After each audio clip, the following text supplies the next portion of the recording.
Welcome back to True Blue Podcast, a podcast created by Blue Devil Network and Duke Athletics to shed light on what makes student athletes human. I'm your host, Shelby Bumgarner, and we are so excited that our 11th guest of the season is Coach Kimmel from women's lacrosse. Today, we're going to talk about her own lacrosse playing experience at the University of Maryland, her breast cancer journey, launching the women's lacrosse program here at Duke, and how she leads this program to new heights. Welcome, Coach. Thank you, Shelby, very much. Thank you so much for coming. How are you doing, and what point are you guys at right now in the season? Well, we are a little over halfway in our season right now, which is crazy to even think that next week is April.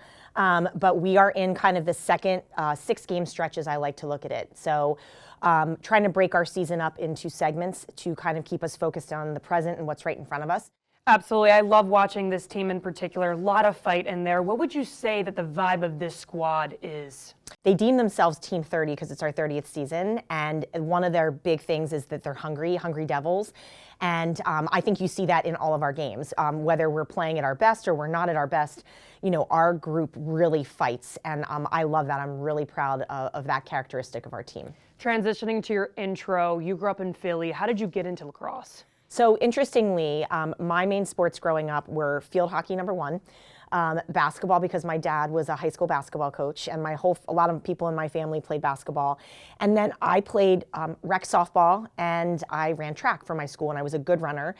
And so the truth is, I didn't start playing lacrosse until I was a freshman in high school, and it was completely at the urging of my dad, who was a high school PE teacher and basketball coach, and he looked at his daughter, who was, you know, a great runner, but I didn't love it, and an okay softball player, and he just kept encouraging me. I really think you need to try lacrosse.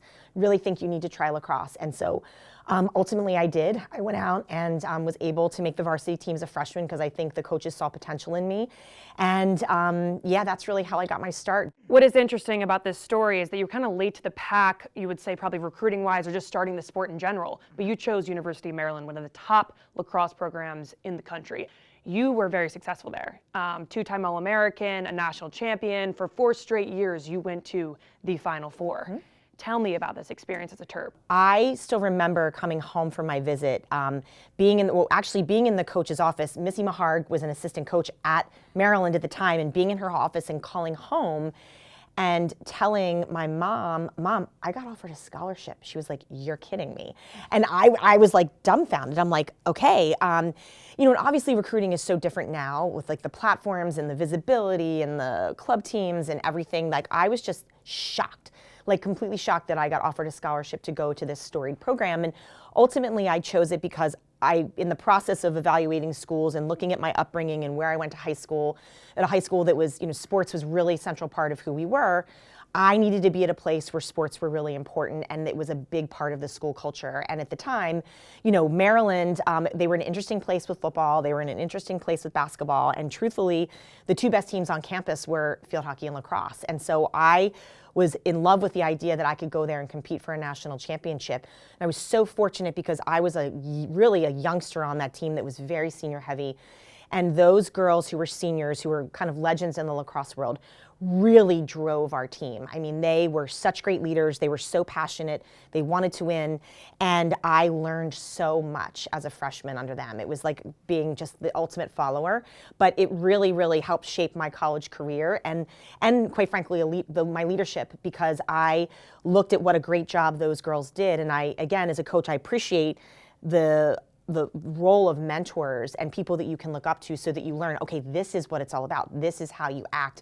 This is what I need to do when I have my opportunity to help lead the team. You talk about your success in college. How did this success influence your coaching career? I fell in love with coaching in college because I had the opportunity to work Cindy Timshaw's camps. And back then, camps were like 5 days long. And so you started with a group on, say, Sunday when everybody checked in, and by Friday you had to 5 days to work with them and try to develop them into a team. And what I kind of found compelling was in those little camp experiences, you took a team that maybe was the worst team on the first night you're there, and by the end of the camp, you're winning the camp championship. And I just fell in love with that developmental process. And really, truthfully, coaching's in my blood. My dad was a high school basketball coach of 30 years at Lower Merion High School outside of Philadelphia. And people always ask, well, did he coach Kobe? He did not. He retired right before Kobe got there because he had the experience and the wherewithal to understand what Kobe was going to be. And he felt like he needed a younger coach who could dedicate the time to his kind of forthcoming stardom. We all kind of followed his path because coaching is a lifestyle. And I think once you are in that lifestyle, you see how special it can be for your family. And obviously being here at Duke, Duke has had an incredible impact on not just me, but my family and their upbringing as well.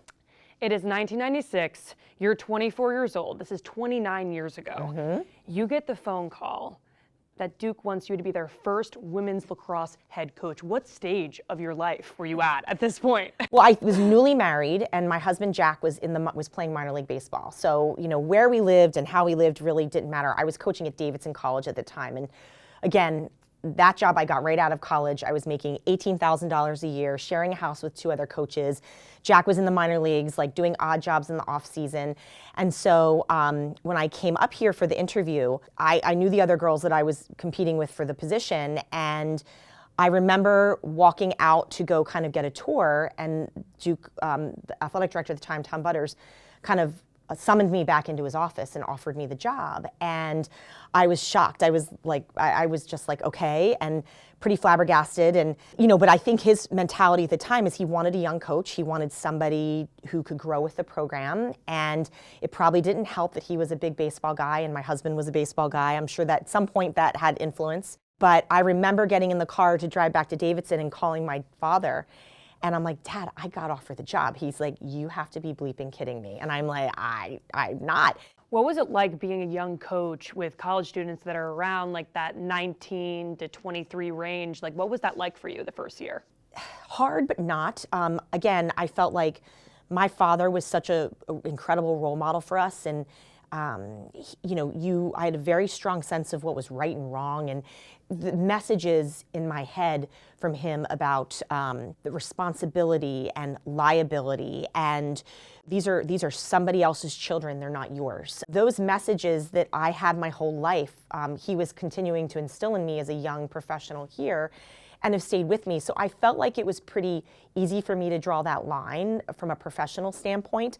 But was I oh my gosh, I mean, I made a lot of mistakes. And this job is a fantastic teacher. And I have learned a lot. I'm still learning. I mean, 30 years later, I'm still learning every day about our game, about being a professional coach, about managing student athletes at Duke and at this level. It's a constant learning process, which I love. It's new. Every day is something new and exciting. You came from Maryland, which is a lacrosse hotbed. What was so attractive about Duke and North Carolina, and how have you brought the game here? So, as a kid, we grew up vacationing in North Carolina, so I was not unfamiliar with it. I think when I was at Maryland, Duke was obviously in the ACC. Everybody always wondered, why does Duke, why does UNC, NC State, Wake Forest, kind of the core 4 schools in North Carolina, why do they not have lacrosse? And so I think at the time, quite frankly, all those schools, there was a big kind of burst of lacrosse at that time with Duke, UNC, Notre Dame. I think Syracuse added at that time. I think at the time it was a pretty non-existent sport at a youth and high school level down here. And so, did I feel some responsibility to help grow the sport here? 100%.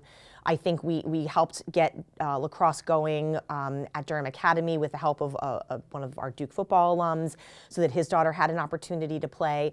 And then I think you have seen the sport sprout up, at the local level. And then what's really exciting in modern times is all the colleges that are now playing lacrosse down here. It is huge. And quite frankly, right now in the time we're living, where we have to take trips to the West Coast for ACCs and whatnot, we need local competitions. And now we have teams from up north and other parts of the country who come here for spring break because they'll get nice weather, but they also know they've got a plethora of competition that they can play as well. You started the party here. I don't know. I mean, we helped start it. Let's put it that way. Okay, so what were your initial goals, and how did you start to recruit with a program that, once again, started with you? Well, I think, fortunately, Duke recruits itself, and so it was not hard to get people attracted to Duke.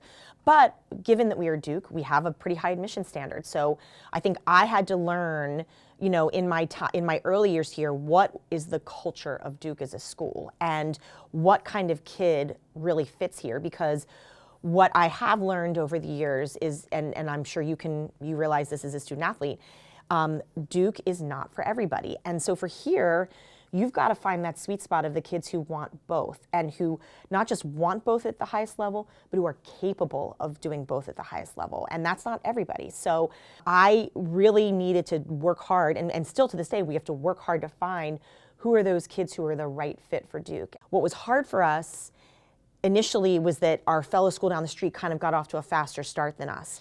But ultimately, they kind of did it, even back then, by bringing in some transfers. And I just had to keep reassuring our girls that we're building a foundation.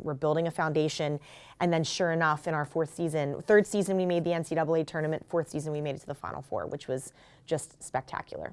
You speak about your alumni. Everyone knows that Duke Lacrosse alumni is special. Can you speak to them and how they continue to give to your program? Well, I think probably the most valuable way that they give back to our program are the connections that they continue to make with our current players. And one of our sophomores, Bella Goodwin, reached out to me this summer and was like, Kerstin, I have made so many connections with alums this summer, and I love them. She's like, they're the best people. They tell the funniest stories about you. And I'm like, great, but truthfully, that willingness to kind of share their experiences and give a leg up so that our girls have the same kinds of opportunities that they had when they left here. Our alumni base does a great job of making those connections and then helping our girls launch their life after Duke. And that is a testament to you and your leadership. In regards to the game of lacrosse, the game is evolving, the game is changing. The WLL was just launched. How has the game changed since you started coaching? Well, look, when I first started coaching, we didn't have restraining lines, and we didn't have boundaries, and we didn't have restraining lines, which is crazy to think. I am a big proponent of the game continuing to evolve. I think in the modern world of lacrosse, one of our priorities is trying to get our game as much exposure as possible, particularly on television and the linear channels. One of the challenges is that our game tends to run long.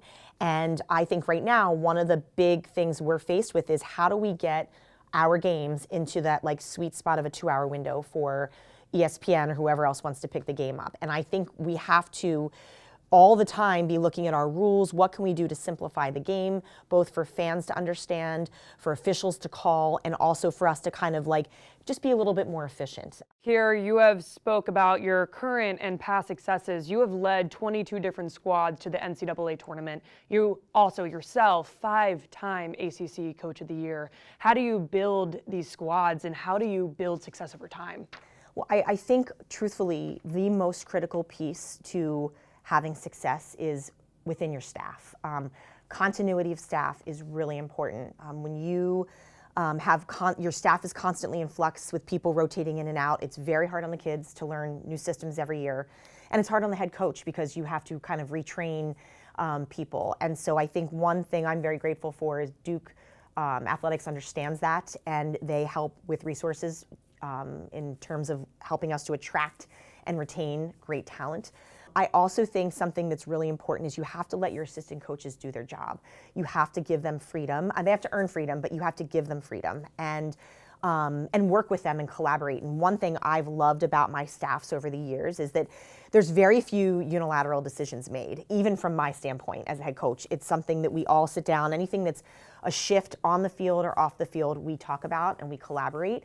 I want our staffs to always feel like we can communicate with each other freely, openly, disagree, but at the end of the day, we're going to come to some kind of decision together, and then we'll move forward with our plan. You speak about your past staff. What is really cool about you, Kira, is you've seen a lot of people come in through that assistant coach position, and now you see these women now coaching and head coaching these major programs. What is it like to see them and their journey? Well, I love it. And again, sometimes it can be hard when they leave. I had a window of time not so long ago where I lost 3 coaches consecutively to head coaching jobs, which is part of what you want. I want people to come here and learn and understand and take advantage of the resources that we have at Duke, the Duke brand, to make a name for themselves and put their signature on our program, and then have that be something that launches them into their first head coaching job. And so for Duke to have this many people out in the world, as head coaches, having spent important developmental time here is awesome. Can you speak about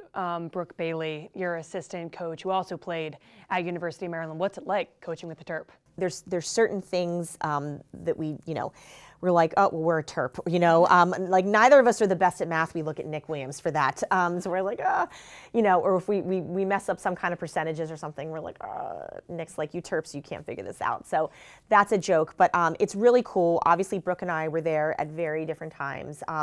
One of the things that we do share is we were both number 11, and I think that's really cool. We obviously played different positions on the field, but I do think that's a great bond. One of her big things in her personality is that she is very altruistic. She's very giving, and she just gives and gives and gives so much time to the student athletes who work underneath her. And I think an interest, really for me, what's been so cool to see is her come in as a young woman, get married, have a baby, and still continue to be able to balance doing her job at a really high level. So that's been very cool for me to watch from like not just a head coach standpoint, but kind of like a motherly standpoint too. You speak about Brooke being a mom. You are also a mom of 3, all athletes. Can you speak on how you balanced being a head coach and a mom?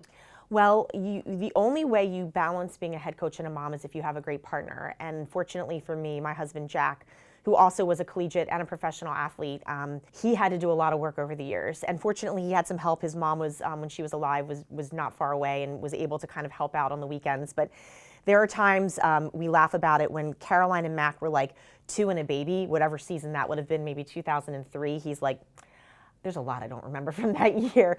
But truthfully, and everybody will tell you that, like you need a spouse who's really supportive, who also understands what you're doing. When they were younger, we had this incredible swath of Duke kids around the same age. And so our football tailgates at the time were absolutely legendary. We had multiple TVs to watch games, and the kids literally ran everywhere. And so fast forward to a couple of years ago when Dr. Greg Dale passed away, our wonderful sports psychologist. Well, his children, my kids were all about the same age. My husband Jack and Greg and some other dads would take kids on Saturdays. They'd all go play touch football, or they go play basketball in the gyms.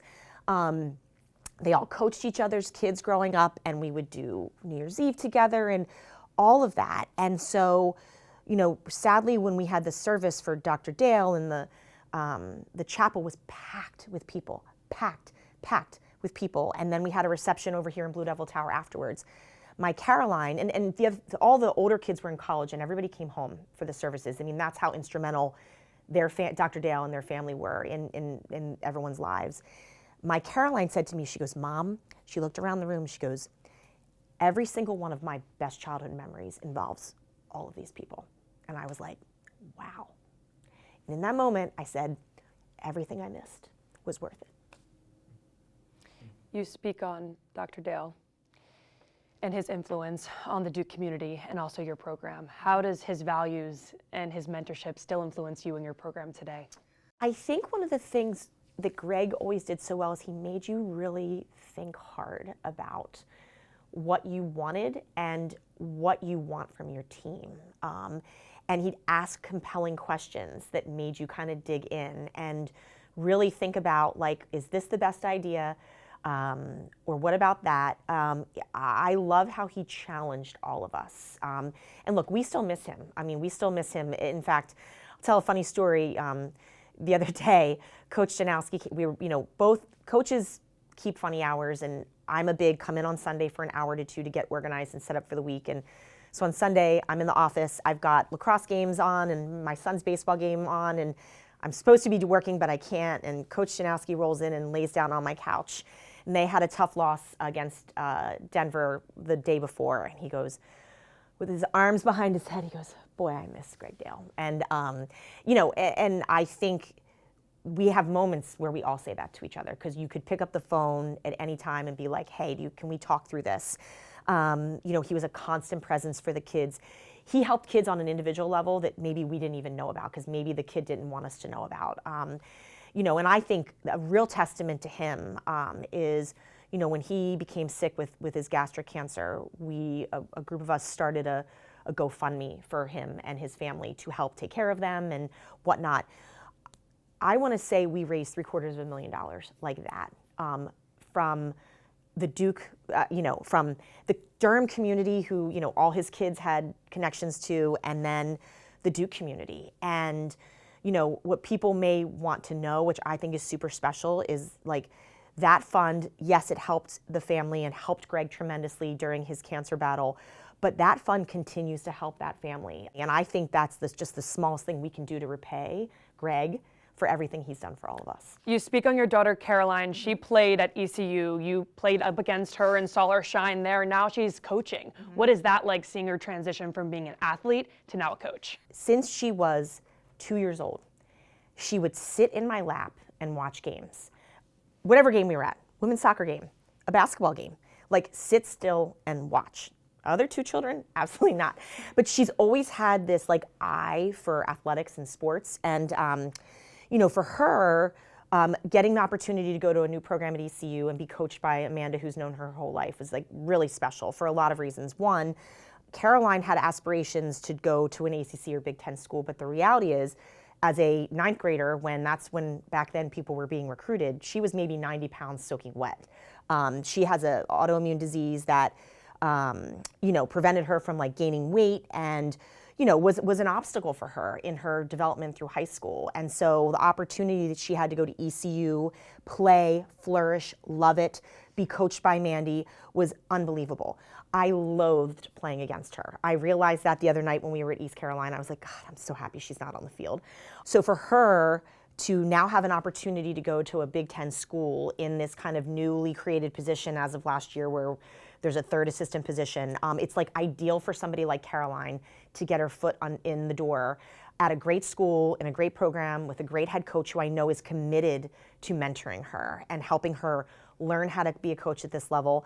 And for me, what's so fun, and my husband says this, he's like, when I hear you guys talking in the lacrosse talk back and forth, like she so loves the game. Transitioning to your health, it's 2015. You get a phone call that says the scans came back and you have breast cancer. Mm-hmm. It's January, preseason is about to start up. How did you go about telling the team at that point, and what was their initial reaction? Well, so it was, the timing of all of it was crazy, and I can still see the day. Like I can still see the phone call.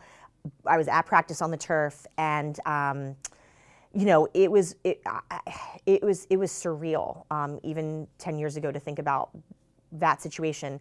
But what I will say is that everybody here at Duke really rallied behind me. I'm pretty confident Hap Zarzor, Dr. White made calls right away over to the hospital. You learn in your cancer journey that not every journey is a little different, but you also learn it takes a lot of time.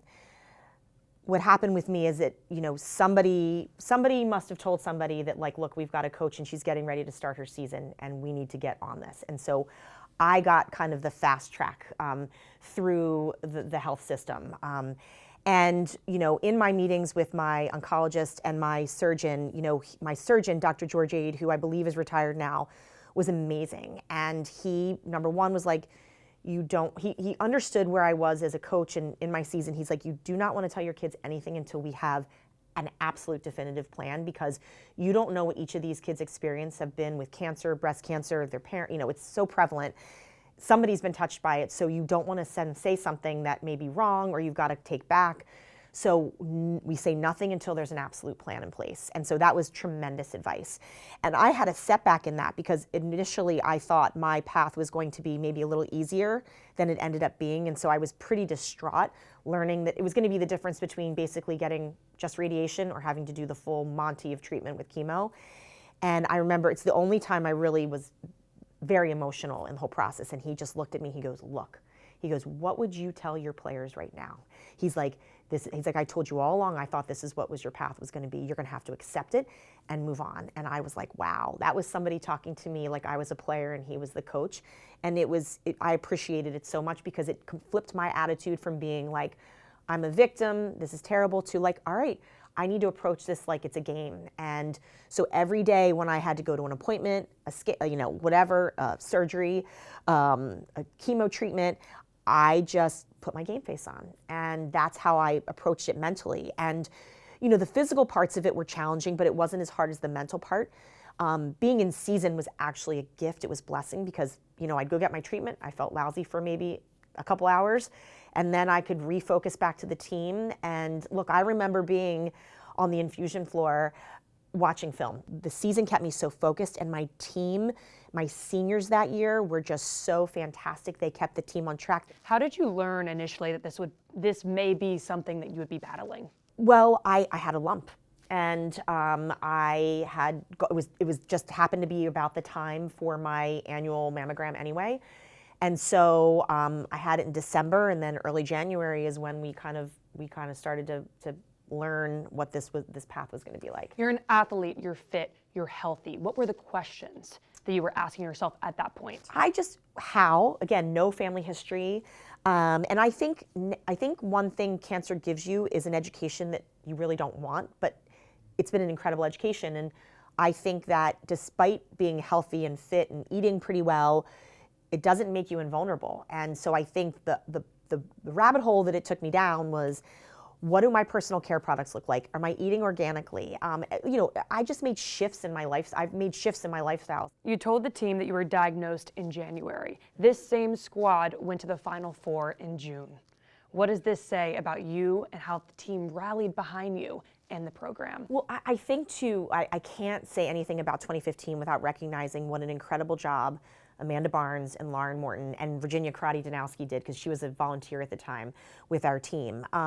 They really kept the team on the straight and narrow, because there were times I was absent. I was just not there.